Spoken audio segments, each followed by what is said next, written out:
Hello ladies and gentlemen, it's Yong here and welcome to a Mass Effect 3 news update video. I'll be talking about what Casey Hudson shared with us live not too long ago through their show, Bioware Pulse, and I'll briefly touch upon the leaked Mass Effect 3 beta. I will go more into detail regarding the beta in the next video.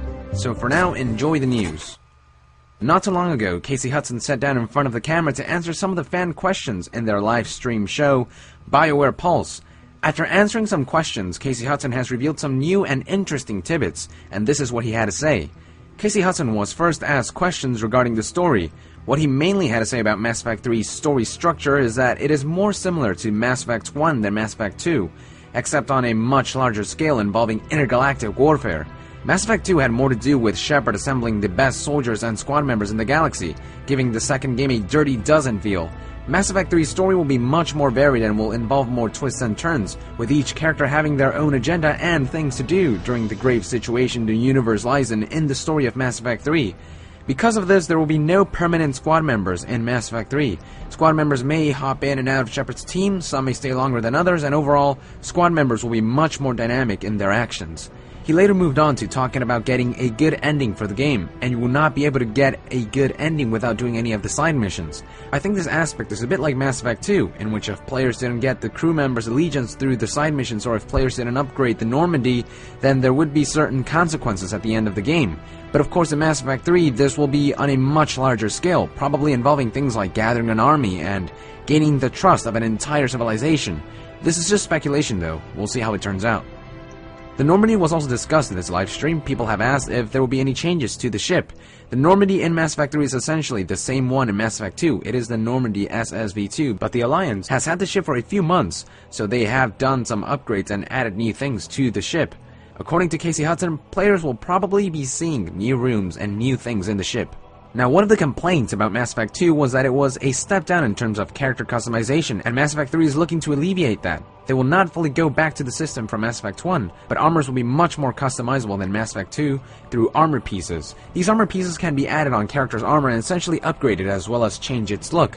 So although we won't be able to equip completely different armors to characters like we could in Mass Effect 1, you can still change the appearance and statistics of armors by adding on top of the basic armor each character starts with. And you can find all these pieces across the galaxy. This certainly sounds much more in-depth than Mass Effect 2, so I think this could please the fans if they deliver. The combat in Mass Effect 3, according to Casey Hudson, is not just about running and gunning. Players can execute a variety of playstyles, being able to engage in some stealth actions, and with new additions such as grenades, the vastly improved mobility during combat, enhancements made to squad members, enhancements made to characters' powers and skills, and the overall enhanced combat, players will have much more options than ever before. He briefly went into multiplayer and mentioned something he calls kits, which according to him defines one's species and playstyle in multiplayer, and different kits can be unlocked the more players play the multiplayer and as they progress. I don't know if kits are certain abilities or perks or perhaps certain character builds or loadouts, but kits will play a large role in multiplayer progression. And finally, Casey Hudson reassured the dynamic aspect of companions, stating that Shepard won't always have someone by his side. Sometimes he or she will be alone, and sometimes players will work together or maybe against characters, friends, and foes of the Mass Effect universe.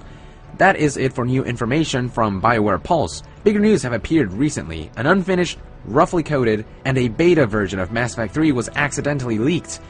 What was leaked is essentially the demo that was shown at E3, along with some multiplayer. Apparently the one to blame is someone within Microsoft, and Bioware calls it human error. And I don't know, either this guy's ass got majorly fired, or this is all a ploy to attract attention to the game. For now, I will go along with accidentally leaked.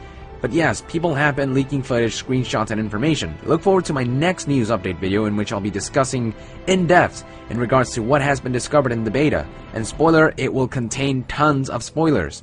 What I can say so far is that even in beta stage, the game looks freaking amazing. Like seriously, the scale is absolutely vast, there are quite a good amount of graphical improvements, storytelling and voice acting is as good as ever, Ashley Williams is super hot and now it makes it tempting to bang her instead of Liara in Mass Effect 1, David Anderson shows his badass side, and the multiplayer looks neat from what I've seen thus far, and the multiplayer so far is called the Galaxy at War mode. Also, there's actually default game modes for single player that defines emphasis on either storytelling, combat, or both. Now, everything will be discussed in depth in the next video. To know exactly when this in-depth analysis of the beta leak comes out, subscribe to the Mass Effect 3 show, which is on the link on the description below.